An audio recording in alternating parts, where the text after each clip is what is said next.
وی چې دینه مراد شب قدر دی چې دا نصف د شعبان دی وی دا د په الله باندې دروغ وي دا د بچا باندې وي په الله باندې دروغ وي دا چې احکام القرآن د ابن العربی جلد 4 صفحه نمبر 117 التا غویلی دی چې دا ګوره نصف د شعبان نه دی په نصف د شعبان کې ګوره روزي ونی نیسي په 15 د شو قدر باندې روزي نیول بالکل نه دي او کو څوک عام روټین کې نیسي دي هیڅ ممانعات نشته لیکن که خاص پکې څه ثواب غنی او د سنت او مستحب وي نو هیڅ ثواب پکې ونه شو امام قرطبي قول لها امام قرطبي وي انا انزلناه في ليله مباركه انا كنا منذرين وقال النبي صلى الله عليه وسلم من احدث في امرنا هذا ما ليس فيه فهو رد رواه صحیح البخاری یو خبره د وخت مشهور ده چې زمون په مشرانو کې را روانه ده او کشرانو ته را ورسېده د وجه د دینه چې زمونږه ناپوهه مولیان او نیمجوب له مولیان هغه مسله بیانې او زمونږه ناپوهه عوام چې ده په هغې باندې بیا عمل کوي ذکر خلق کوئی نیم مولا خطر ایمان او نیم حکیم خطر جان نو دا نیم مولان چې راجم شي نو دوی بیا سو کی دا غینه مسله دا سی ورانه کی چې دا شیز د مباح نه روان کی پرز ته ورسی او د پرز نه روان کی حرام ته ورسی نو د ناپوهه مولیانو په خبرو کې مونږ ټول راګیر شو او زمون مشران چې هغه مونږ یو کار کوو چې هغه مونږه 15 د شعبان په هغه باندې روزه نیسو او پشپا د 15 د شعبان باندې چې شو قدر وته ویل کیږي په هغه باندې بیا پاسو عبادتونه کوو یو خبره نوٹ کا نن مونږ خبره کوو په شو قدر کې په د 15 ورځ باندې روزه نیول او په هغه شپه باندې عبادت کول خصوصا دا مونږ صرف نن وایو د مفسرینو نه چې آیا قرآن د دې په باره کې څه وایي دا ټیک دی او که ناټیک دی او مشرانو مفسرینو پې څه ویلي تفسیرونو پې څه ویلي دي احادیث چې د دې په باره کې راغلي دي په هغې باندې تنقیحات د هغې رد او د هغې ذوب ثابتول او په هغې باندې بیا صحیح دلایل پیش کول هغه پر روان بل درس کې بیا وایو نن صرف د تفسیر خبره کوي چې قرآن څه ویلي دي او مفسرینو بیا رائے څه پیش کړی ده مخکانو مفسرینو وسنو ټول نو 15 د شعبان شو قدر چې وته ویل کیږي په هغه کې خیرات کول په هغه کې په مړو پس خیراتونه کول په هغه کې ژوندول خیراتونه کول په هغه کې د پاره د ایصال ثواب مړو له خیرات کول او مقبرو تتل اول ته دعاګانې غوښتل د دې هیڅ ثبوت قرآن او حدیث کې نشته زمون مشران چې دا 15 د شعبان او دا 15 روزه چې نیسي د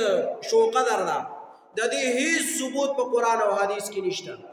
قرآن نه بدلایل نن پیش کو د حدیث نو بیا بل اور پیش کو ځکه په یوه مسله وګدي یو آیات کریمه ما تلاوت کو د سوره دوحان سورہ دوحان آیات نمبر 3 دے اللہ تبارک و تعالی وی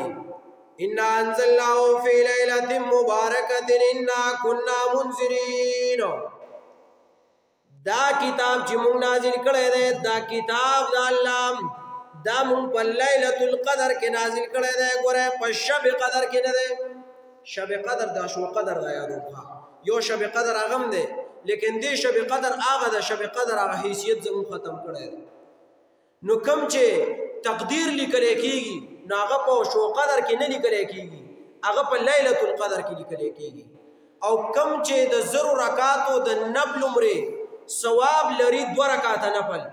نو هغه د لیلۃ القدر شپه د نه کې د شو قدر شپه ده 15 د شعبان د دې هیڅ حیثیت په قرآن او حدیث کې نشته یو حواله مون پیش کوم اول دا د هغه چا لپاره چې حنفي دی او وایي چې زه کلک حنفي ما اصل کې دا روزه چې 15 د شعبان نیسي دا شیعگان نیسی شیعگان هم ځان ته حنفیان وي دا زما سره فتح القدیر دی فتح القدیر والوي دا څلورم جلد دی زما سره دی وی په صفحه نمبر 570 کې 570 کې دا مسله وګدا ذکر کړی دا درې ان انزلناه فی لیلۃ القدر د لاندې د دې د لاندې د څلور اقوال ذکر کړي د علماو د فقهاو لیکن کته چې وګد عبارت ویل شي بیا اخر تراش مقصدی زه ته وایم چې ټیم کم دی زما سره نو دی وی والحق ما ذهب الیه الجمهور من ان هذه ليلة المباركة هي ليلة القدر لا ليلة النصف من شعبان دا چې دا شب قدر چې په هغه کې سکیږي هغه کې د 2 رکعات النفل د هغه ثواب چې د 0 رکعات النفل عمر دی نو هغه ګوره ليلة القدر دی نه کې هغه په 19 د شعبان د بیا حواله پیش کوم د تفسیر نصفی چې کلک عالم د حنفی دی وی چې ګوره دغه چې کومه د شپه په تاسو چې ټاکلې د 15 د شعبان 15 د شعبان د دغه آیات لاندې دی لیکي دا زما سره جلد درېمو او صفحه 276 او 77 په 276 باندې دا باس کړی دی ان انزلناه فی لیلۃ مبارکہ اے لیلۃ القدر دا ګوره لیلۃ القدر دا او لیلۃ النصف من شعبان وقیل بینهما وبین لیلۃ القدر 40 لیله دی چوي چې د هغه د سلويخت شپو مري چې په دې کې د منځ کې د سلويخت شپې څومره تیرې شوې د دغه مري ثواب دی لیکن هغه حواله باندې دی چې نو خپل دلیل مضبوطی دی ول جمهور علی الاول جمهور چې نو د اول قول چې بهتر غني هغه اول قول دار چې د شپه د ليله القدر دغه د شپه د ليله القدر نه کې د شعبان په 19 نه یادې ښه د بیا آیات چې په دلیل کې راوړی دی ان انزلناه فی لیلۃ القدر بیا چې دا ورپسې بل آیات راوړی دی شهر رمضان الذي انزل فيه القرآن د سوره بقره آیات نمبر 185 د په دلیل کې راوړي نو دی وی چې ګره د دینه مراد څه شی دی لیلۃ القدر چې هغه په رمضان کې په اخرو شپو کې راځي ښا په اخرو شپو کې سي پای کې راځي دا تفسیری مظهری دی تفسیری مظهری کې دا شپږم نمبر جلد دی دیم پدې کې وای چې ګورای د دې ان انزلناه د دې لاندې دې ذکر کوي ان انزلناه فی لیلۃ مبارکہ د دې نه مراد څه ده چې پدې کې نزول د قران شوی دی نزول د قران پدې کې وګړه مسله بیا د ذکر کړي دا د دې وی وما قیل دا من نه راوړې ما راوړې ده من خو د پاره د ذویل قول لازم دلته ما راوړې چې بعض جاهلان بګی دا وی چې انها لیلۃ النصف من شعبان فلیس بشیء دا سره هیڅ شی نه دی ګورای ښا دا 15 د شعبان نیول دی وی چې دا هیڅ شی نه دی تفسیری نصفی والے وی چې ما راوړې من نه دی راوړې من د هغه ځای کې راځي چې ذویل قول سو عقل لري او دا دلته چې سو کوی چې دا نصف د شعبان دا نو دغه چې دی نو د سره لاړو عقل پکې نشته وایي دی ښا دا تفسیری مظهری والے وی زنه وای دا صفات التفاسیر دلی کلی دی په جلد نمبر 3 کې دا تفسیری صابونی دی ښا دی وی چې ان انزلناه فی لیلۃ مبارکہ اے انزلنا القرآن فی لیلۃ فاضلۃ کریمۃ هی لیلۃ القدر من شهر رمضان المبارک شهر رمضان الذي انزل فيه القرآن آیات نمبر 185 د سوره بقره په دلیل کې راوړی دی چې ګوره د دین لیلۃ القدر مراد ده اج په رمضان کې ده نه کې په شو قدر کې ده نه کې په شو قدر کې ده دا حنفی علما دي ښا او کو یو سړی وای چې نه دا نه منم دا زما سره د عربو یو تفسیر دی دا یو ډیر عالم تیر شوی دی هغه تفسیر لیکلی دی لیکن بیا څه شي دی هغه چا پښتو ته ترجمه کړی دی پاکستانیانو یا افغانیانو ترجمه کړی نو دا پاد ابن عبدالعزیز هغه لیکلی دی هغه لیکي په دې تفسیر کې د دغه آیات لاندې دا زما سره زما په خیال دا دویم نمبر جلد دی د تفسیر دی په دې کې لیکي چې ګوره ته پښتو والے تفسیر دی هر ټول په پوهیږي څوک چې نه په عربی په دې نه پوهیږي پښتو باندې پوهیږي دغه آیات لاندې دی لیکلي دي ان انزلناه فی لیلۃ القدر چې د رمضان المبارک په میاشت کې واقعا ده چې د رمضان المبارک په میاشت کې څه ده واقعا د هغه ليله القدر ده نصف د شعبان نه ده ګورې شهر رمضان الذي انزل فيه القرآن آیات نمبر دا رکو نمبر 23 او آیات نمبر 185 د سوره بقره پدا شپه کې عظیم الشان قرآن د لوح محفوظ دا آسمان دنیا ته راغلی دی نو هغه ليله القدر ده هغه نصف د شعبان نه ده ګورې چې 15 د شعبان چې ته وایې چې دا به 15 د شعبان چې وسړی وایي چې زه غیر مقلد یم او یاره زه دا نه منم دا چې د حنفیانو د حوالې نه منم او زه چې نو ماته به زمونږ د تفسیر نه حواله ښایي دا چې دا شیخ عبدالسلام رحمه الله دی د په خپل تفسیر قرآن کریم کې لیکلی دی د دغه آیات تلان دی دا یو جلد والا تفسیر دی هغه لنډ چې دی لیکلی دی په صفحه نمبر 1272 باندې په 1273 باندې د لیلۃ مبارکه د لاندې لیکي مراد د دینه لیلۃ القدر دا په دلیل د څه شي سره مراد د دینه څه ده د نصف شعبان د دل د کمایات نه بعض مفسرین استنباط کړی دا ویل چې نصف د شعبان ده نو دی وینا د لیلۃ القدر دا په دلیل د سوره قدر سره او لیلۃ القدر پر رمضان کې دا په دلیل د سوره بقره آیات نمبر 185 سره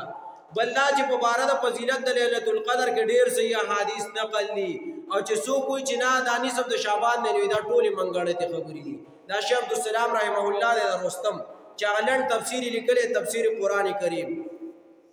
دا تفسیر د فتح الرحمن د شیخ عبدالجبار حاکی صاحب دا د ما سره د دویم جلد پدې کې د لیکلی دا آیات تلان دي صفحه نمبر 854 دغه آیات تلان دي لیکلی دي ان انزلناه فی لیلۃ مبارکه دای د لاندې د لیکلی چې دینه مراد ګوره څه شه ده لیلۃ القدر د چې په رمضان کې راځي مراد د دینه ګوره شب قدر دا شو قدر نه د 15 دا شو قدر چې مونږ ته سوایو مونږ ته شو قدر وایو څوک ته نصف شعبان وای او څوک ته 15 د شعبان وای نو دی سوې دی وای د فتح الرحمن والا شیخ عبدالجبار حاکی صاحب الله دې عمر کې برکت واچي پنځبیر کې شول حدیث پاتې شوی دی نو هغه وای چې د دینه مراد لیلۃ القدر دا زما سره د شیخ صاحب بل تفسیر دی نه جلد والا شیخ عبدالسلام رستمی رحمه الله احسن الکلام دا چې نو زما سره ووم جلد دی پدې کې دی دا د آیات تلان دي کې په صفحه نمبر 530 باندې د آیات ذکر کړی دی لیلۃ مبارکه د لاندې مراد د دینه لیلۃ القدر دا په دلیل د سوره قدر سره سوره قدر کې چې مونږه کوم آیات لوستو او لیلۃ القدر پر رمضان کې د په دلیل د سوره بقره سره آیات نمبر 185 سره او دارنګه سوره قدر چې د لیلۃ القدر په اړه کې دی نو دا څه شی دی مراد د دینه هغه لیلۃ القدر دی نه کې شو قدر دی شو قدر دا دینه نه دی مراد او چې کومه ابایګان روجی نه شوی چې بده کې ډیر ثواب دی وای اسې دي ځان نمبر غټه کې نه راټینګ کړي دی او چې نو هیڅ ثواب دی نه دی شوی او که چرته په عام روټین کې څوک روجی نه سي نو هیڅ ممانعات پکې نشته خاني سي دي چې وی چې د بار میاش کې درې روجی نه سم نه دی 15 د شعبان مونږ سي دا زما سره تفسیر عنقود الجمان د مولانا محمد طیب صاحب دا کوټه دا زما سره تفسیر دی دغه آیات تلان دي لیکلي دي ان انزلناه فی لیلۃ مبارکه دغه آیات تلان دي لیکلي دي چې ګوره په دې باب کې څومره احادیث راغلي دي دغه احادیث غوڼ زوی په موضوع دي یا مرسل دي په دې کې صحیح حدیث د سره نشته او چې چا ذکر کړی دي نو اسه غاپې لګولې دي نو په دې باب کې څه نشته صحیح احادیث نشته ټول مرسل دي یا موضوعي دي یا ضعیف دي دا زما سره تفسیر عثمانی دی د مولانا شبیر احمد عثمانی سے وہ دا زما سره یو جلد کې موجود دی بیروتی چاپ دی دی کې په صفحه نمبر 659 باندې لیکي دی وای دغه شپې نه مراد سره ده برکت کی رات شب قدر ہے دغه نه مراد سره وی د شو قدر دا شپه نه ده بلکې لیلۃ القدر ده لکه دی وی الله تبارک وتعالى ویلی ان انزلناه فی لیلۃ القدر فلیلۃ القدر وی دی مراد ده او واستنه خلق سره غسته ده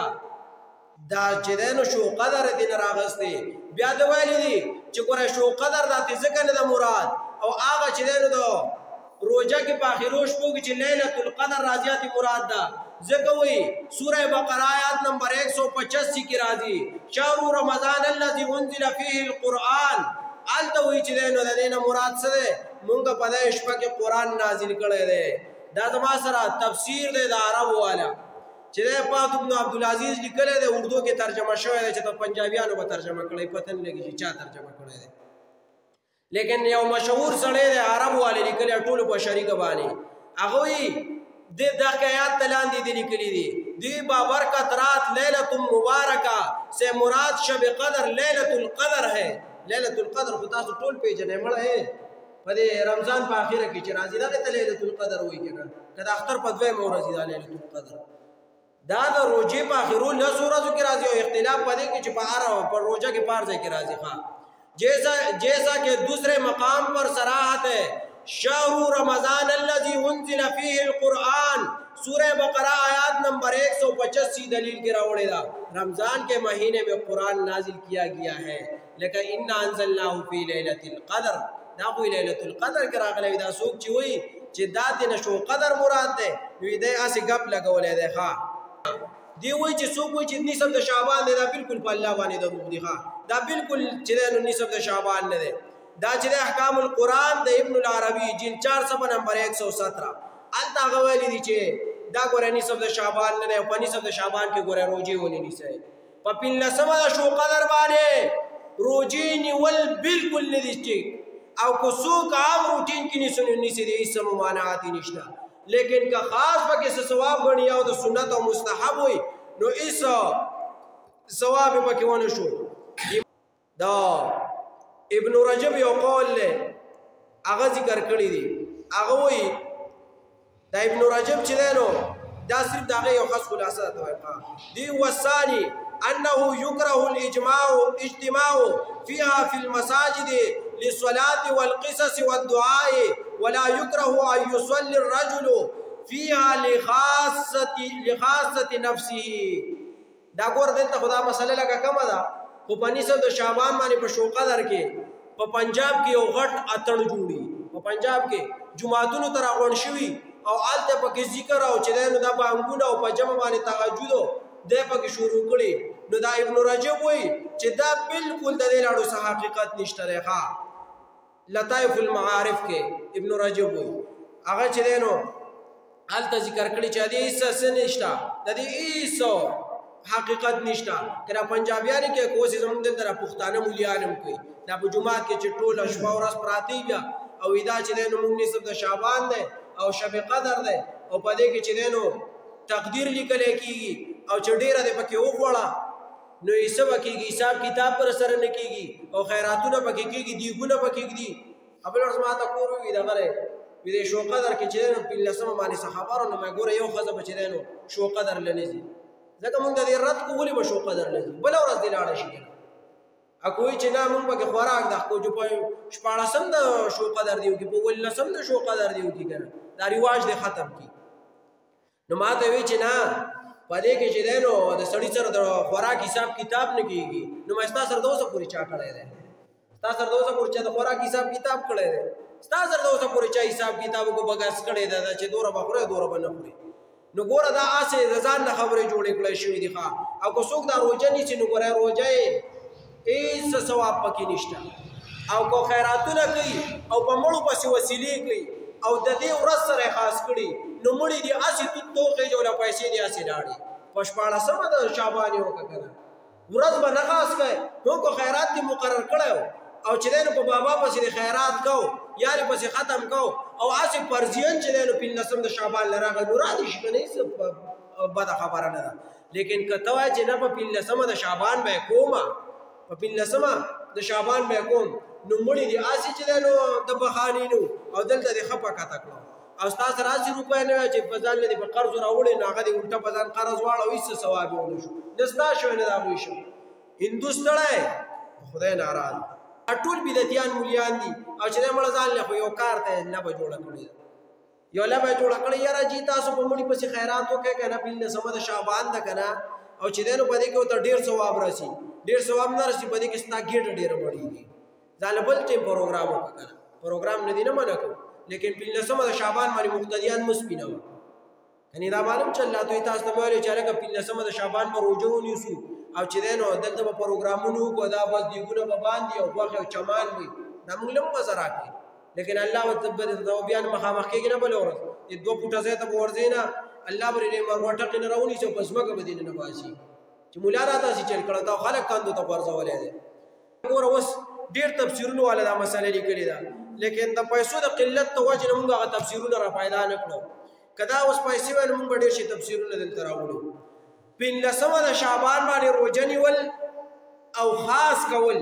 دا یو خبر سره یاده وګورئ 15 د شعبان باندې روژه نیول او خاص کول یا خیرات کول او خاص کول کو ژوندول یا که مړولی خاص کول هیڅ ثواب نه لري او هیڅ حقیقت نشته تفسیرونه تاسو لیدل چې ما راته وویل کله چا پکې شکې پښتو عالم شته عربی عالم شته او اردو عالم شته او په دې پسې چې دی نو انشاءالله بله ورځ به په دې باندې خبره کوو د احادیثونه چې دا کوم روایت موږ مختصر نه وي دا ټول روایتونه به راجمع کوو او په دې باندې به تفصیلي خبره کوو چې دا روایتونه څنګه دي او چې دا ټیک دی او په دې عمل ټیک دی که نه ټیک دی نو 15 د شعبان څه شو هلکه ها لکه اوس به ستا چې ستا ابی به اوس هم روژه نیسي ها لکه ولې به نیسي که چېرته روژه یې ونیوه که نه نو دا پیپ ولګوه د اوبو او په پرشر باندې اوبه چالو کړه په زور ولا په خوله کې کېده چې روژه یې ماته شي لکه نو ستا نیا به اوس هم روژه نیسي لکه نو خو د قرآن نه منکرېږئ که نه خدای مقر کا نه به نیسي که نه ها شیراني ستا ابی به اوس هم نیسي نه به نیسي څوک وایي چې زه به په خپل کور والا باندې دا رسم ختموم چې نه به د پلار کره ځای او نه به مونږ کره دلته بیا چې دی نو دغه 15 د شعبان کاکوړي راوړی غونځاغي به راوړی او نه چې دی نو په 15 د شعبان به کور خیرات کوو او نه چې دی نو په 15 د شعبان باندې به څه کوو روژه نیسو او نه چې دی نو هلکه مونږ هسې چې دی نو د شپې مانځله نه پاسو نو په 15 د شعبان به څه پاسو په 15 د شعبان به څه پاسو نو څه به کوې په 15 د شعبان باندې روژه نیول هسې ګپ دی ځان هسې ستړی کول دي او که د شپې عبادت دې پکې وکړو او دوی چې تا به چې په احادیثو کې راغلی او صحیح دی نو هسې دې ځان ستړی کوي څه ثواب پکې نشته چې چا کړی او خبر دی نه دې کې د مفتي صاحب یو تفرد دی د مفتي سراج الدین صاحب هغه وایي شیخ الحدیث دی په پنجپیر کې هغه وایي هغه خلک چې مشرکان تیر شوي دي مشرکان یا شرک کو لکه مثال په تور تا به والو اوس کو بل څوک یادوم نو اوس کوي چې ماتې لکه تا د اوسه پورې چې دی نو قبر ته سجده کوله او د قبر نه دې غوښتو او چې دی نو روزانه د بابا خوردې خوړې او دا کاڼي دي په ځان وای او دا مالګې دي ورله سټلې نو هغه وایي او اوس تا ایمان راوړو عمل دې برابر کړو نو هغه وایي چې دا زوړ شرک کم کړی دی نو دا به له الله په ثواب باندې بدل کړي دا زوړ شرک چې کم کړی دی دا به له الله په ثواب بدل کړي خو الله یې نه چې اوس ایمان راوړي صحیح شي لیکن دا د هغه تفرد دی ښه دلیل ملیل مونږ ته نه دی معلوم د هغه په خبره باندې هغه په درس کې خبره کړې ده حدیثو مونږ دې اورېدلې ده او چې دی نو هغه ځان خپل تفرد کړی دی څه دلیل ملیل پې مونږ ته نه دی معلوم ښه نو کېدای شي چې 15 د شعبان نیولې خوراکونه یې کړي او اوس چې د ایمان راوړي کېدای شي الله ورله په هغې باندې ثواب ورکړي نو دغه هسې ګپ خبرې دي بس اللهم صل علی محمد